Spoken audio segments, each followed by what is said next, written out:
Hello value investors, thank you for joining me. My name is Michael from Deep Value Returns on Seeking Alpha. Today I want to talk about MongoDB. So MongoDB is a database company. It's growing rapidly. It's already raised its guidance twice this year. So we're going to discuss what it does, we're going to talk about its growth rates, and we're going to talk about its valuation. So we're going to just jump right in. So what's quite exciting here is that the company is growing at more than 35% compounded annual growth rate. So it's a company that has not only raised its guidance twice this year, but it's also only halfway through the year.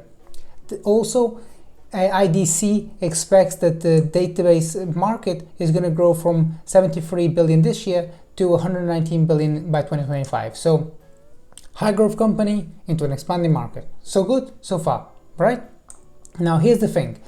I've put here some kind of companies that are exposed to the digital transformation. You can see here some of the names. You got here MongoDB, you got Zscaler, Datadog, Elastic, Okta, and Bandwidth. So just to go through this very quickly, these are not direct peers, okay? But this is generally a type of companies that are well positioned to benefit from the digital transformation. So Okta is an identity company. You got Bandwidth, which is a communication platform as a service, kind of like the competitor Twilio. You got Elastic, that's a search company. You got Datadog, observability, Zscaler, that's a cybersecurity company. And what you want to see here, what you can see is that the first part of the year of 21, the stocks are kind of been very, very similar.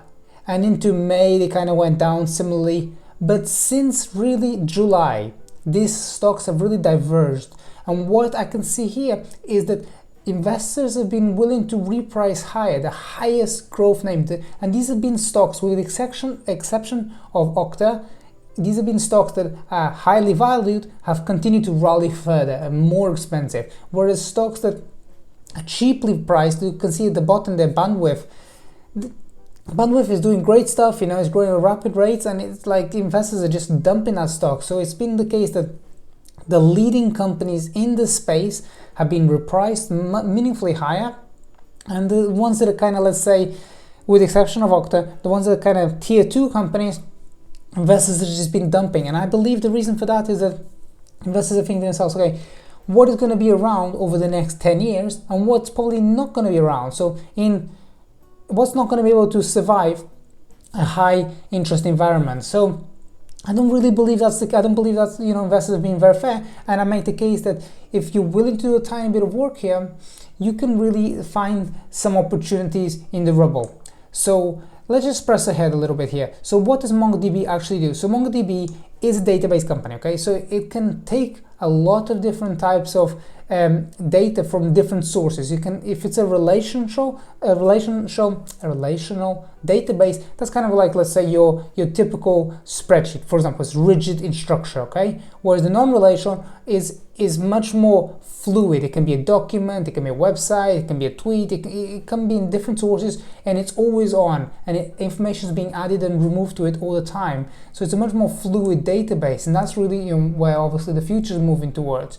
And within that, MongoDB has Atlas. Atlas is its cloud platform, and it really is growing quite a rapid rate. So here you can see here, if you pause the video, you can see that MongoDB Atlas is approximately 56% of the total revenue of the company, and it's growing at 83% year over year. So it's something that's growing within MongoDB. So it's actually growing much faster than the legacy business.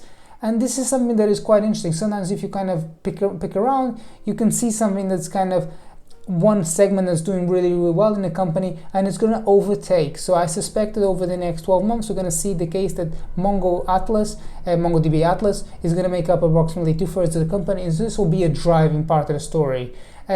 What's more, MongoDB is 96% subscription based, so it's just a very sticky and predictable business. With that in mind, that's why the stock is priced at 29 times forward sales. This is not a cheap valuation at all. So you could make the case that you should allow if you wanted to take an investment in a stock, you have to allow about some period of time, let's say a year or so, for the intrinsic value to catch up with this valuation. That being said, this is a leading company printing already 1 billion in revenues as a run rate and is growing at more than 35% compounded annual growth rate. So kind of get a mixed bag here. Yes, you are paying a premium, but it's a premium in a space that's really hot, really expanding, and this company is growing at scale. So with all that considered, as I said already, I'm kind of more skewed towards cheaper stocks. So if you want to find out what kind of names I'm excited about right now, don't forget to check out our marketplace called Deep Value Returns. I help you become a better investor, help you get actionable investment ideas, really positioning you in a framework to help you grow your savings over time. Okay, with that aside, I hope to see you guys next time.